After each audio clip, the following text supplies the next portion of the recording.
guys, it's Willing Away and welcome to Through the Parks.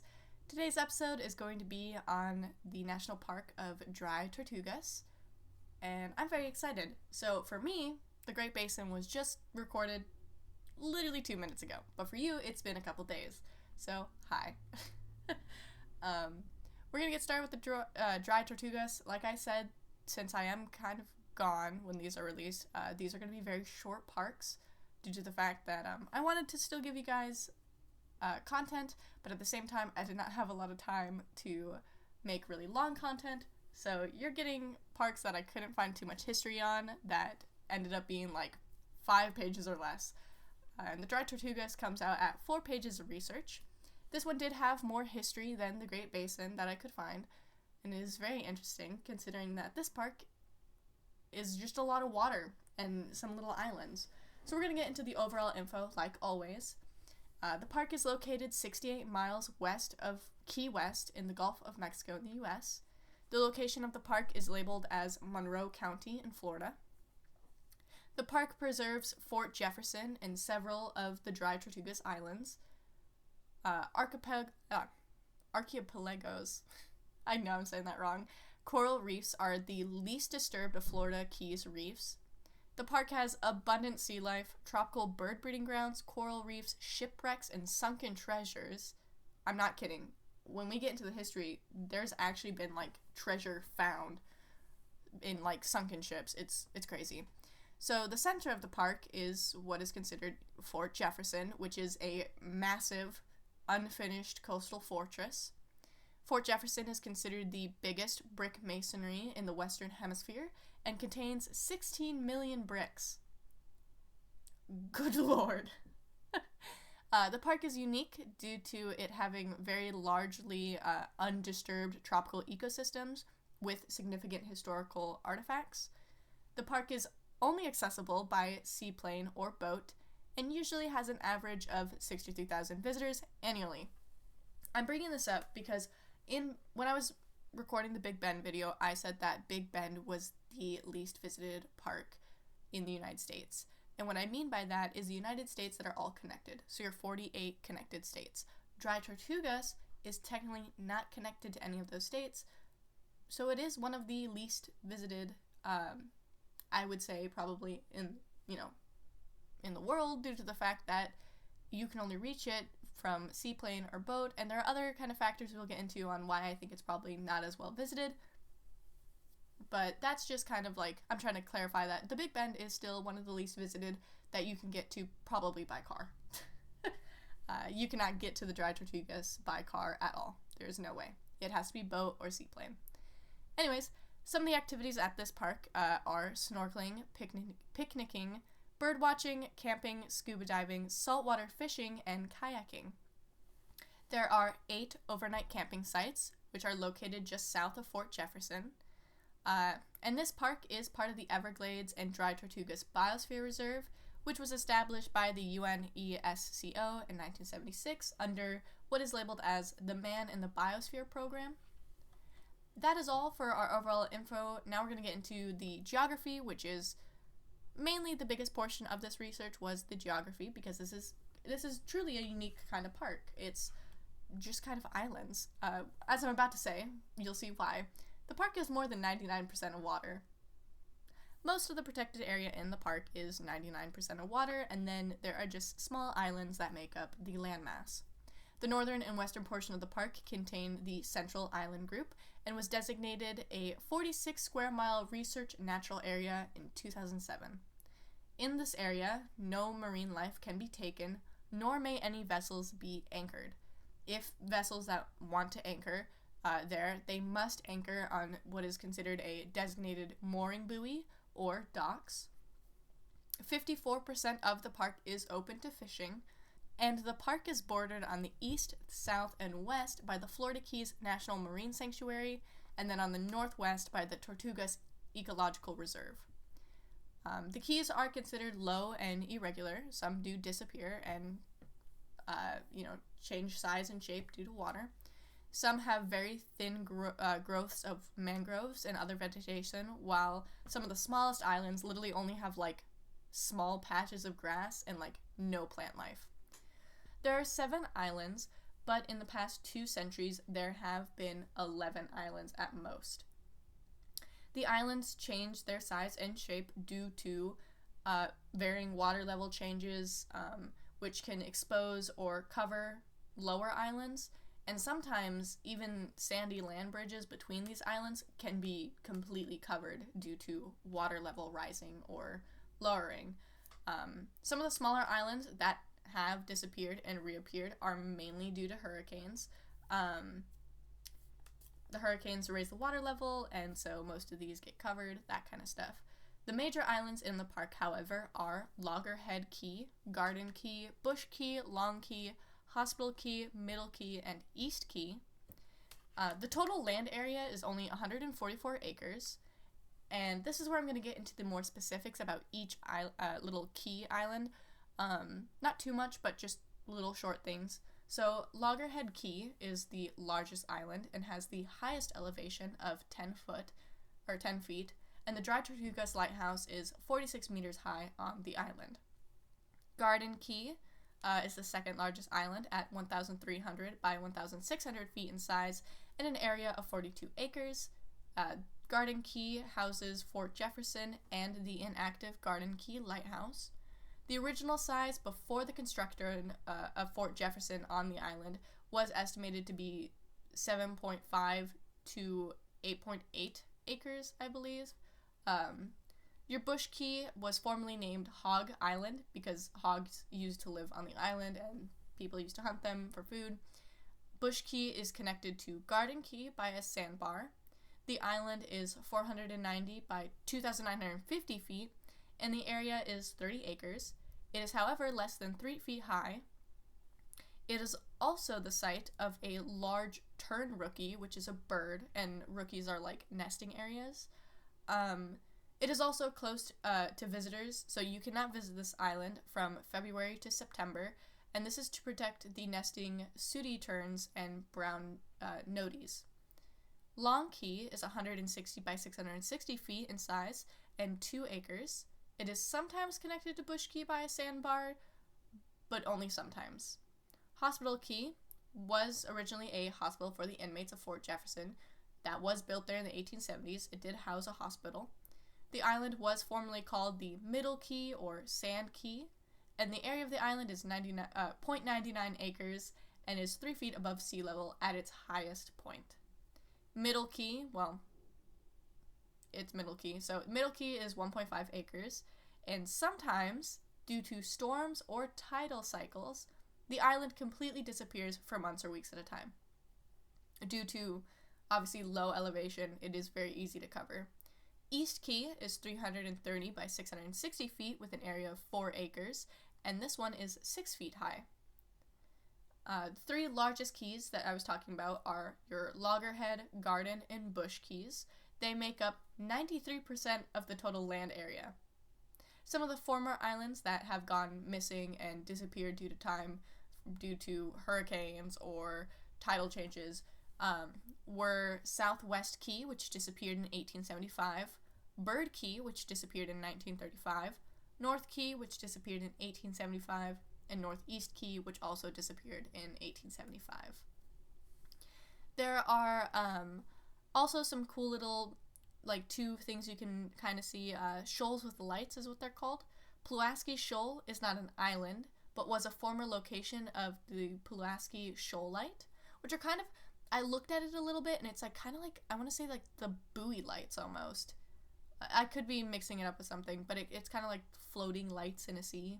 That's kind of what I got from it. It could be a stationary thing, but I'd have to check more into that. Iowa Rock was another site of a navigational light. However, this light was destroyed by Hurricane Hugo. And as far as I know, only 3 little sticks remain of it, that poke out of the sand.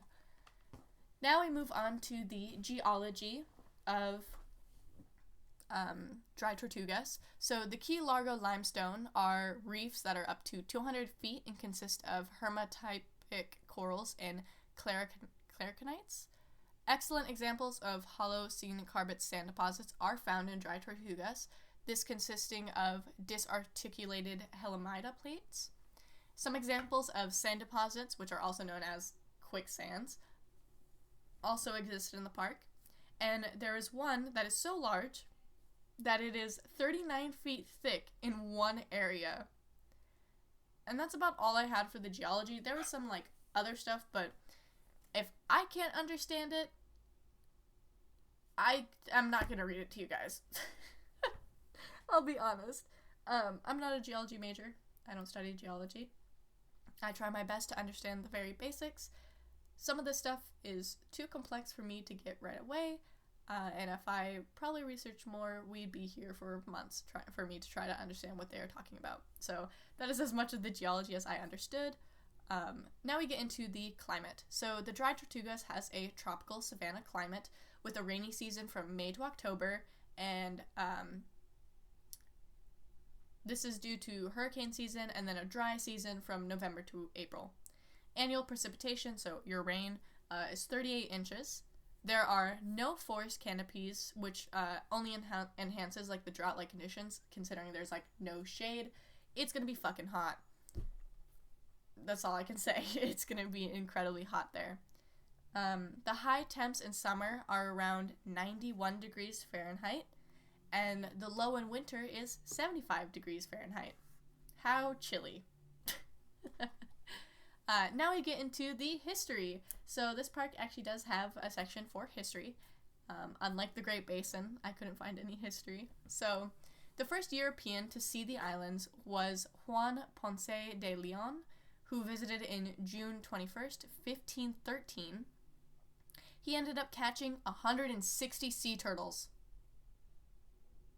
What? Anyways, that's so many fucking sea turtles. He ended up catching 160 sea turtles there, and then referred to the islands as Tortugas, which just means turtles. And then dry Tortugas means turtle, and then the dry in the name came to the fact that there was like no fresh water on any of the islands, so they called it dry. So dry Tortugas, dry turtles. The name is the second oldest surviving European place name in the U.S. I'm guessing that means that like this is the second oldest one where it was named by a older European and it just kind of stuck, and now it's still here. In 1742, HMS Tiger wrecked on the islands. The crew lived on Garden Key for 56 days until they fought a battle with a Spanish sloop, which is kind of like a sailing ship. And then I'm guessing they took that ship and sailed back to Jamaica. That's where they ended up going. Florida was then acquired by Spain in 1819. They saw the islands and they decided that it would be a great point to control the Straits of Florida. And so that's what they did. Work on the Garden Key Lighthouse started in 1825, and in 1826, work on a new, stronger lighthouse started on Loggerhead Key, which would then eventually replace Gardens Lighthouse. In 1889, Seahawk Deep Ocean Technology explored what was believed to be a 1622 Spanish treasure fleet shipwreck. And this is where we get into the actual fucking, like, sunken treasure that exists here in this park. So that wreck ended up yielding olive jars, copper, gold, silver, glass, and many other cultural artifacts. On September 6th, the Nuestra Senora de Atocha was driven by a hurricane to the dry Tortugas, where they found another wreck. The wreck was estimated to have $450 million recovered. Or that was how much it made, add it all up. So this shipwreck included 40 tons of gold and silver artifacts and 1,000 silver ingots, which was estimated to be $450 million. Why can't I find a shipwreck? Holy shit, dude. I'd be set. Now we get into the history of Fort Jefferson, which is the fort that we have kind of been talking about that is on the park. So construction for this fort started in 1847, and work was considered halfway done in 1860. The area would remain in the Union's hand during the Civil War, and then it was later used as a prison until it was abandoned in 1874. I remember reading that some of these people some people that were like held in the prison. One of them was I cannot remember his exact name, but he was the doctor who helped make sure the assassinator, John Wilkes Booth, yeah. So the John Wilkes Booth who assassinated Abraham Lincoln, this person was the doctor who helped make sure that John Wilkes Booth didn't die. He was considered like a traitor, was thrown into this prison, and then eventually was released. I believe he was like pardoned or something. It was something like that. But he was one of the notorious people held in this prison. There was another one, but I can't really remember the story. So during the 1880s, the Navy would establish a base there, and they would set up a refueling and radio station. During World War I, a seaplane base would also be established there, but then eventually abandoned soon after. From 1903 to 1939, the Carnegie Institution of Washington would operate the Marine Biology Lab on Loggerhead Key, and over 150 researchers would use the facilities for a many number of like different experiments. And that's about it for like Fort Jefferson and what was going on there. Now we get into the park history. So how did this park become a national park? On January 4th, 1935, Fort Jefferson National Monument was designated by President Roosevelt under what is considered the Antiques Act. It was eventually expanded in 1983 and redesignated to a national park on October 26, 1992 by Congress. The park is managed by the staff of Everglades National Park, and during the government shutdown of 1995 to 1996, the park was considered closed. During this time, during the government shutdown, this affected the park's economy drastically, so no money was really getting into this national park. Eventually, the residents of Key West in Florida decided to start to raise money to help save the park. They, I read it somewhere, but a certain museum, a very popular museum, it starts with an S, I can't remember, a very popular museum decided to privately raise up funds to help save this park. That gave the residents of Key West the idea to also help save the park. But however, since they couldn't find anyone to help keep the park open or give the money that they had raised to someone to help, run this park and keep it open, they decided that they were going to send boats with civilians and then also would send fire department boats to help keep the park open. However, when a person tried to enter the fort, they were cited. The citations were contested and are now known as United States of America versus Peter Anderson, but were eventually dropped. Visitation has steadily rose for several decades, and it reached its peak in 2000. However, visitation has started to slowly decline due to the fact that the park can only be reached by boat or seaplane. So it's not really an accessible park, so it's harder to get to, and that kind of leads to the fact on why this park is never really visited, because it's very difficult to get there. Now we get into the ecology of the park. The park is classified as a borderline subtropical, and it hosts many species that do not normally breed or are even commonly found in the United States. When the cold wave of January 1997 hit, 96 of the coral fields became what is called a rubble field, and that kind of happened to most of the coral around the area. Some of the birds, so as I said before, the park has 99 species of birds. However, only 8 of those nest in the park. Yay! They always get you with like bird species. They're always like 400. However, only 2 live there. Then why are you saying 400? Anyways, only 8 of those birds actually nest in the park. These 8 birds are the sooty tern, brown nodie, brown pelican, magnificent frigate bird, masked booby, rosetta tern, bridal tern, and what is considered the mourning dove. Bird watching in the park tends to peak in April, and that is due to a lot of migrating birds coming to the area.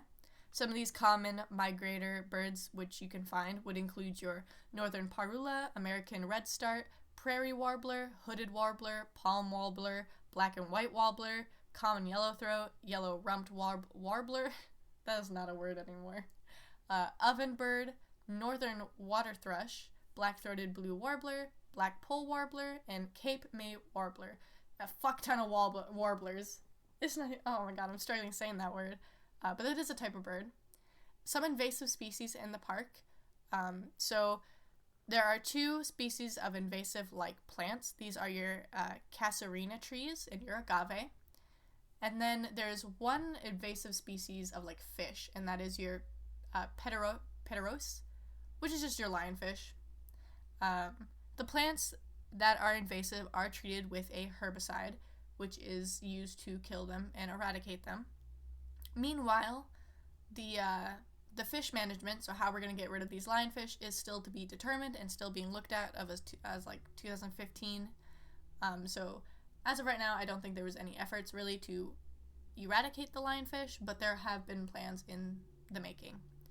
To visit this park, we get into the visiting section if you ever want to visit this park. Many different charters and boating and seaplanes allow for trips to the park. They will bring you there. One of the things you have to know, though, is inside the park, goods and services are very limited. So it is important that visitors who do go to this park bring their own food, water, and supplies that they might need. You have to kind of supply that yourself. You're not really going to find your, like, visitor centers too much in this park. It is a lot of bring it yourself and survive on your own. Camping is allowed in the park on Garden Key. However, yet again, you have to bring your own supplies. And, you kind of have to basically survive for yourself, fend for yourself on that park. Yet again, I think these factors do make it and provide a reason why this park is not visited too much, due to the fact that it requires a lot. You need to bring your own supplies, you need to get there by boat or seaplane. It just takes a lot to get to these parks. So I believe that is why Dry Tortugas is probably one of the least visited parks, due to just how hard it is to get there and how little is provided when you get to that park. And that's about it for Dry Tortugas. That is as much history, ecology, birds, stuff like that we have to cover. I will see you guys next time. And yeah, I hope you enjoyed that. I liked researching Dry Tortugas, considering it is kind of like a rare park. It is very much out of the way and, kind of just hard to get to in general. But it's interesting, and its history is pretty... I mean, fucking sunken ships and sunken treasure were found, so very interesting indeed. $450 million in one ship. Whew. I wonder if those people had to, like, give that to somebody, Or if they were able to keep it. I don't know. Anyways, I will see you guys later, and as always, until our next adventure, may your trails be filled with wanderlust, and I will see y'all in the parks. Goodbye!